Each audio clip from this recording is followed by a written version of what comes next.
Bom, gente, boa tarde para vocês. Vou iniciar aqui um vídeo. Nunca fiz isso, tá bom? Essa é a primeira vez. Porém, peço que vocês prestem atenção no que nós iremos trabalhar hoje. Hoje a gente vai trabalhar a questão do lúdico, unidade 2 da nossa apostila. O primeiro tema é a importância do brincar no desenvolvimento infantil. O que é lúdico? Então a gente vai estar vendo uma sequência de vídeos que mostram isso. E vamos ver também alguns autores que trabalham e defendem essa questão do lúdico na infância. Acho que tem uma questão que a gente tem que discutir. Os pais, a gente já falou disso 200 vezes, que é a coisa do controle.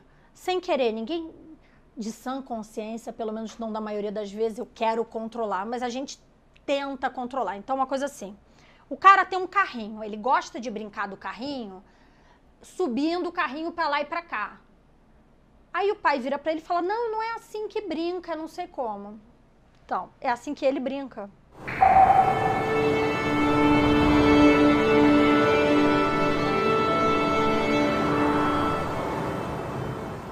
Eu tenho um carrinho no consultório, que é um Mickey, que quando você aperta, o carrinho sai andando sozinho.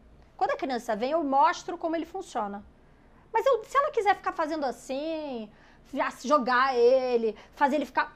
e não usar o mecanismo, tudo bem, ela está interagindo com o boneco do jeito dela. Mas é muito comum os pais falarem, não, meu filho não é assim. É assim. Deixa ele brincar do jeito dele, isso é uma crítica. Em vez de você elogiar ele que ele está interagindo com o brinquedo, você está falando para ele que ele está brincando errado. Por que você está fazendo isso? Ah, então uma coisa é assim. Ele quer brincar de subir em cima de você e te morder. Você não é obrigado a gostar dessa brincadeira, porque assim, brincadeira envolve ele tá te machucando. Então, ai, Silvia, eu tenho que brincar de tudo que ele quer? Não tô falando isso. Mas ele está brincando com o carrinho dele, da maneira que ele brinca. Então você não pode dizer para uma criança que ela vai brincar de mamãe e filhinha, sei lá. A filhinha dela dorme no chão, e daí? A filhinha dela não precisa dormir na cama. Deixa ela ser lúdica, isso é lindo, gente. A coisa que a gente mais quer é que a criança pegue um negócio e faz e finge que é um avião. É tudo que eu mais quero, é que essa fase chegue. Deixa chegar. Deixa o cara fingir que aqui tem uma panelinha que a gente tá cozinhando que ele vai dar na minha boca uma comida. Não fica falando pra ele que não é assim. O cara, quando ele começa a ter ideia e você corta, o cara tem uma ideia e você corta, ele vai parar de ter ideia. Não faz isso daí, não. A gente quer que ele crie a própria brincadeira. Isso é o que a gente mais quer. Para a criança aprender a brincar sozinha, querer, gostar de estar na própria companhia, o lúdico tem que chegar, ela tem que saber brincar sozinha. E para isso, você não vai comprar 700 milhões de brinquedos, ela vai construir todas essas brincadeiras com o arsenal de brinquedos que ela já tem. Mas para isso eu preciso deixá-la brincar com esses brinquedos. Às vezes os pais pensam que muito brinquedo é que vai ajudar. Eu não penso assim, isso é uma opinião minha. Eu acho que é preferível você deixar menos e rodiziar. Às vezes a criança tem muito brinquedo e ela não brinca com nenhum. Ela bagunça, atrapalha, tira tudo das caixas e a brincadeira é essa. Então eu tenho uma criança de 1 ano e meio que continua brincando como uma criança de 1 ano. Não há muita interação. Claro, uma criança de 1 ano e meio não vai saber brincar comigo, eu te jogo uma coisa, você me joga. Geralmente é um pouquinho mais velho, mas interagir com o próprio brinquedo de uma maneira mais profunda. Eu com 1 ano, sei lá, isso aqui era de encaixar, eu jogava. Agora não, eu já percebi que dá para encaixar. Eu vou encaixar do meu jeito, mas de repente eu vou parar e vou tentar encaixar uma outra coisa. Isso é super legal. Por exemplo, no consultório, eu tenho um negócio chamado caixa de permanência. Não sei se todo mundo sabe o que é. É uma caixa que a criança joga uma bola, a bola escorrega. E a criança ama. Não é à toa que chama caixa de permanência. Inclusive foi a Cíntia, que é uma paciente minha, que fez. E é espetacular, os pacientes amam. Então, a gente joga a bolinha lá e a criança fica muito impressionada da bolinha sair e sumir e voltar. E aí ela pega, às vezes, outras coisas. Eu tenho uns dedoches, a criança quer guardar no mesmo buraco outras coisas para ver se elas vão sair. Aí os pais começam assim, não, isso não é daí. Deixa a criança enfiar o que ela quiser naquele buraco, não tem problema, ela vai ver que não vai sair. E aí isso é uma brincadeira também, enfiar uma coisa que não é dali ali, é uma nova brincadeira.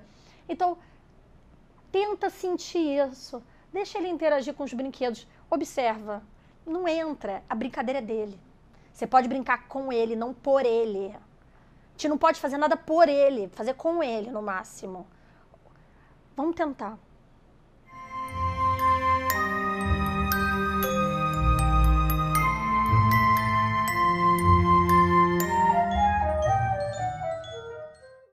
Olá, estamos aqui para mais um vídeo no canal. Meu nome é Felipe Bellini e hoje a gente vai conversar sobre ludicidade.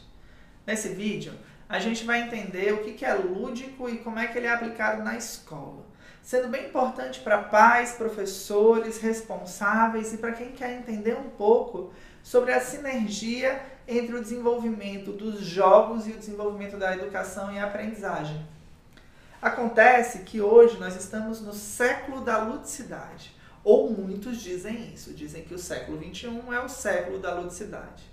Isso é justificado pela busca que temos por diversão, por lazer, por entretenimento. Toda essa busca faz com que a gente sinta, com que a gente perceba movimentos de consumo diferenciados.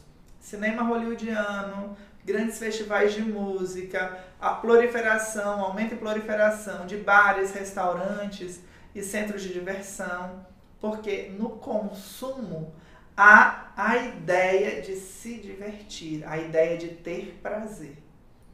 Mas isso é um pouco diferente do que a gente entende pelo lúdico na escola. Tem a ver com prazer? Tem. O lúdico na escola é o uso de jogos, brincadeiras, músicas, histórias, outros recursos, né, para diversificar e tornar prazerosa a aprendizagem. A gente consegue, então, começar a entender o lúdico como um instrumento para fazer com que a educação não seja cansativa e não seja um sofrimento para a criança. Quem diz isso lá atrás é o Rousseau. O Rousseau vai dizer que através do jogo a gente consegue fazer com que a criança faça o que seria um sofrimento para ela em outro cenário de maneira prazerosa.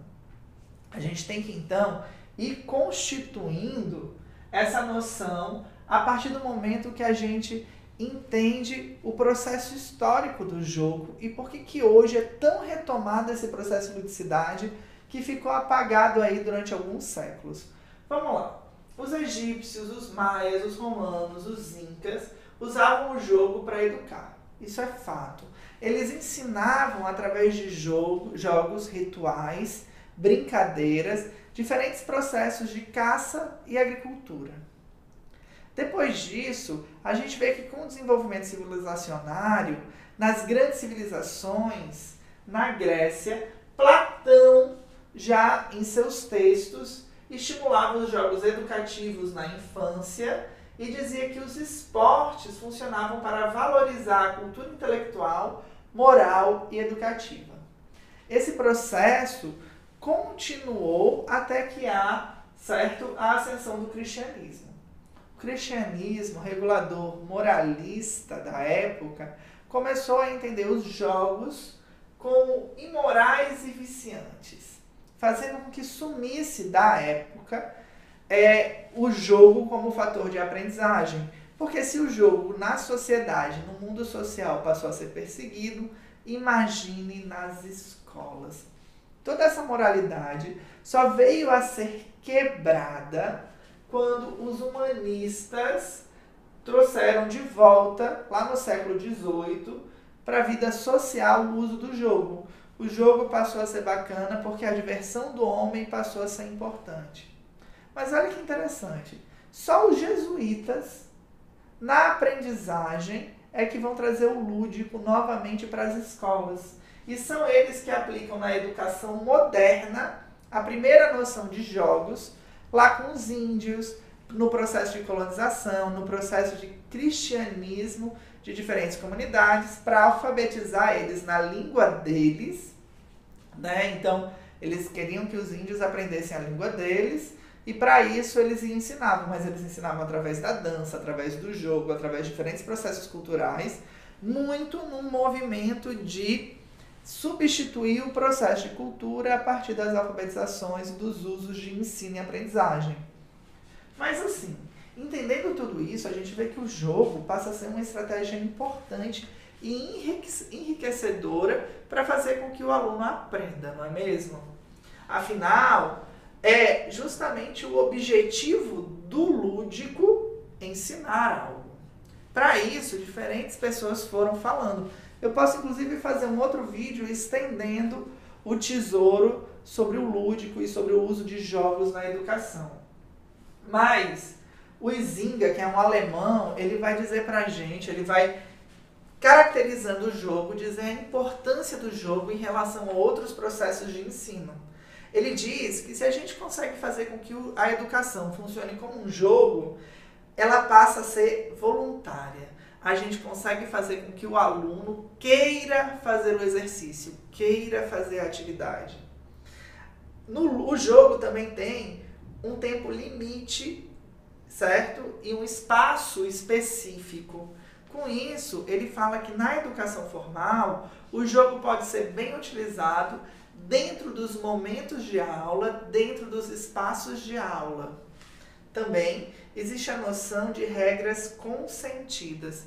As regras são obrigatórias, mas no processo de jogo, as pessoas que querem usufruir passam a jogar de maneira bem mais confortável, porque elas aceitam livremente, espontaneamente, reconhecendo essas regras para poderem estar inseridas no processo de prazer.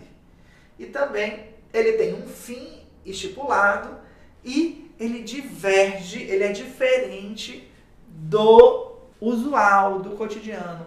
O jogo, o lúdico, traz esse elemento do fantástico. Uma ressalva que tem que se fazer nesse vídeo é sobre o uso das atividades livres, que são super importantes, porque elas estimulam e fazem com que haja a negociação e o lidar da criança, estimulando diferentes situações. Então, o jogo concreto, formado, a brincadeira estipulada é importante. Mas o brincar por si só, livre e fazendo com que a criança possa fazer o que quiser, claro, dentro de supervisão, é importante também para o desenvolvimento do lúdico. Sendo assim, a gente tem uma grande amplitude nesse olhar. Porque, como Rousseau, como Huizinga, como Humberto Eco e como Marcelino e tantos outros teóricos, há um entendimento de que o lúdico para a educação, para o desenvolvimento do seu aluno, para o desenvolvimento do seu filho, é essencial e fatal para o seu desenvolvimento. Afinal, Rousseau diz que a gente, ao aprender brincando, deixamos de sofrer e por isso queremos aprender mais. O Huizinga nos faz entender que no processo de jogo, a gente tem diferentes processos de aprendizagem. E com isso há uma adaptabilidade. Eu posso tanto transformar a minha aula em um processo de jogo como o inverso. Humberto Eco vai dizer que além desse processo de como funciona, existem os porquês da aprendizagem. E com isso, a gente tem um reconhecimento do espaço, do ambiente, e entendendo esse espaço, a gente consegue justificar o uso do lúdico em sala de aula. E por fim, Marcelino vai dizer que o conhecimento, o espaço e o entender do cotidiano como algo um pouco mais fantástico extravasa a chatice e o incômodo do simples ato de estudar. Simples. Por isso, a gente deve estar atento aos jogos, personagens, brincadeiras e gostos dos alunos para poder sempre desenvolver uma sala de aula mais criativa. E alto lá, se você acha que tudo que foi falado aqui não convence, pense bem, experimente, tente trazer para a sua sala de aula um elemento, um jogo, uma brincadeira, uma música, uma diversão e veja os resultados ao longo do tempo. Não precisa simplesmente modificar toda a sua aula. Um elemento, uma atividade é o suficiente para engajar mais seus alunos e fazer com que eles queiram aprender. É isso, muito obrigado por estar até aqui. Não deixem de se inscrever e comentar aí embaixo. Tchau, tchau. Olá, bem-vindo a mais um vídeo do canal Terapia da Criança. Eu sou Roberta Lima, a profissional responsável pelo canal e pelas outras redes sociais em que a Terapia da Criança marca presença. Os endereços estão aqui abaixo na descrição do vídeo. E hoje vamos falar um pouquinho sobre o brincar é algo que é importante a gente estar sempre refletindo, sempre reforçando e tentar fazer com que vocês reflitam junto aqui comigo sobre a parte séria do brincar, não é? Séria no sentido de fazer com que vocês entendam o quanto isso é importante, valioso e poderoso na vida de qualquer criança. Porque a gente pensa, né, a gente associa naturalmente o brincar como algo divertido, como algo descontraído, como às vezes até sendo apenas um mero entretenimento para a criança. A gente vê a criança brincando e acha que ela está ali apenas se divertindo. Então é importante que a gente tenha, né, esse entendimento do objetivo, né, da função que o brincar representa na vida da criança. A gente pode fazer uma associação como se o brincar fosse algo vital, né? Algo que realmente a criança precisa estar sempre exercitando, ter esse direito garantido. É como se fosse algo fisiológico mesmo, né? Precisa comer, precisa dormir, precisa brincar também, tá? E a gente precisa também tomar muito cuidado e estar sempre atento em relação à qualidade desse brincar.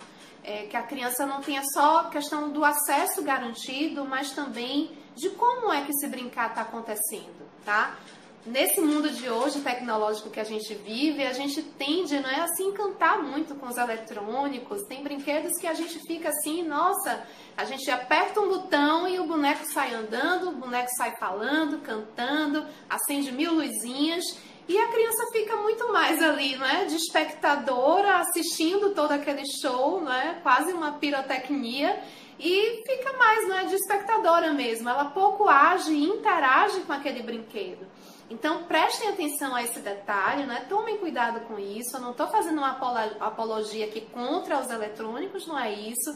Eles têm o seu lugar também, porque realmente tem aquele momento que a gente se encanta, né, com aquele brinquedo.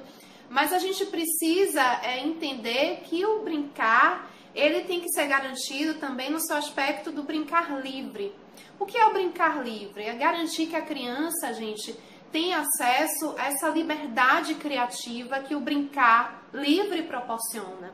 Quando a criança, por exemplo, consegue, a partir de uma sucata, a partir de uma tampinha de garrafa, a partir de um rolinho de papel higiênico, criar um mundo de possibilidades. Ou quando ela tem um brinquedo mais simplesinho, mas ela consegue criar, não é, imaginar algo que ela tem, que ela sabe fazer muito bem. A capacidade de imaginação da criança é algo que vai muito longe, não é?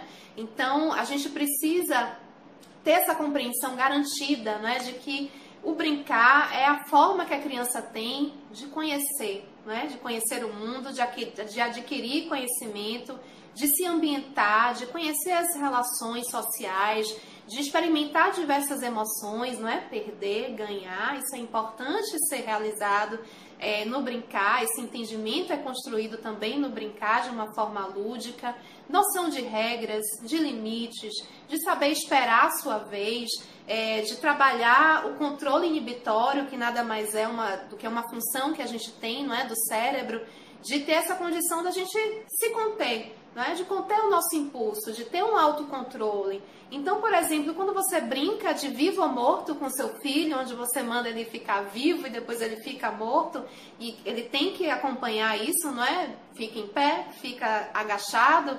Isso está trabalhando o controle inibitório, né? Esse controle do impulso dele ouvir aquela comanda, né? Aquele comando, e atender de acordo com o que você está falando, não é? E na hora que, por exemplo, a criança fica brincando de estátua, ela também está trabalhando o impulso dela. Ela tem que ficar ali, paradinha, até a estátua poder se mexer novamente, né? Ou então, quando a gente brinca de faz de conta que a gente é algum personagem, você pode brincar que você é uma princesa, você pode brincar que você é um pirata.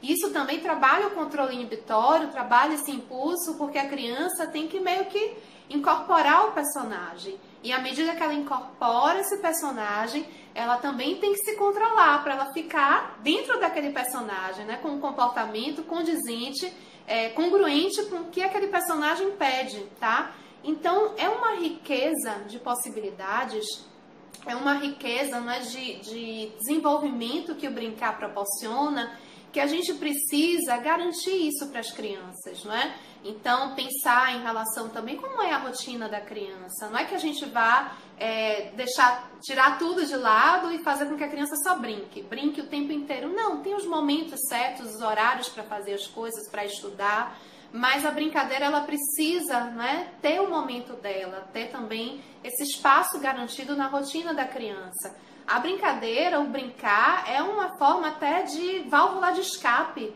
A criança consegue botar para fora as tensões, os conflitos, elaborar uma questão uma série de questões psíquicas mesmo, tá? Então, é algo que a gente precisa realmente atribuir, né, o devido valor.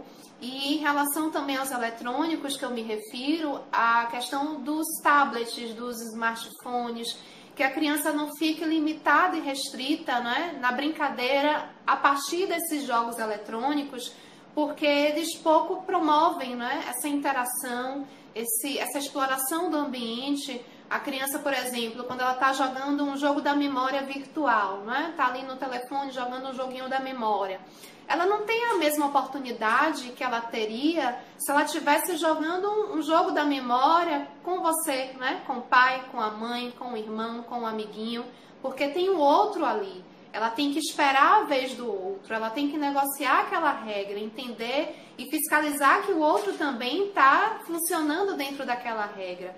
Então, a possibilidade, não é? O estímulo, ele é muito mais rico através dessa interação real, através desse brincar que acontece, né, de uma forma mais concreta e que também é um brincar que muitas vezes vai estar fazendo com que a criança trabalhe a questão corporal, né, quando ela brinca de pular, de correr, quando ela brinca de polícia e ladrão, quando ela brinca de baleado, quando ela brinca de bola, enfim, é um mundo de possibilidades que a gente precisa, se a gente quiser respeitar a infância, se a gente quiser respeitar a criança, se a gente quiser garantir que a criança cresça, não é, de uma forma saudável, de uma forma que ela possa se apropriar melhor do conhecimento que ela está tendo do mundo, a gente tem que entender essa importância do brincar e viabilizar isso para ela sempre, tá? Respeitar esse espaço, respeitar esse momento e jamais subestimar achando que é algo que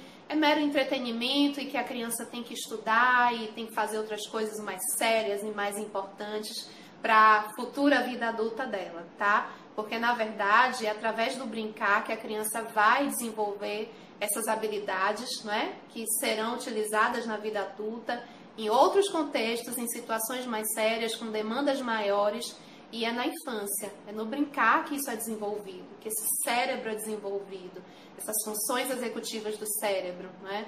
São desenvolvidas a partir desse simples gesto, que muitas vezes a gente olha assim, não é? Não dá a devida importância, mas eu gravo esse vídeo então para fazer, né? Deixar essa reflexão aqui com vocês, para que sempre que necessário, sempre que possível, vocês reflitam sobre isso, para que isso seja sempre garantido dentro da infância do filho, do aluno, do sobrinho, do neto, de qualquer criança com a qual você tenha contato, que faça parte da sua vida, tá certo? O vídeo de hoje foi esse, espero que a reflexão tenha sido válida para alguns de vocês. A gente se encontra ao longo da semana nas outras redes sociais do canal da Terapia da Criança. Assinem o canal aqui no YouTube, se ainda não assinou, será bem-vindo. Façam os comentários sempre que necessário, sempre que quiserem. Eu estou sempre respondendo a todos eles. E é isso, até o próximo vídeo. Muito grata pela atenção. Tchau, tchau. Até a próxima. Então, pessoal, os autores nós temos Jean Piaget, que fala sobre os jogos e simbolismo. Temos Lino e Macedo, Vygotsky, que fala sobre o desenvolvimento da infância, Kishimoto, que fala a importância do brincar durante a infância.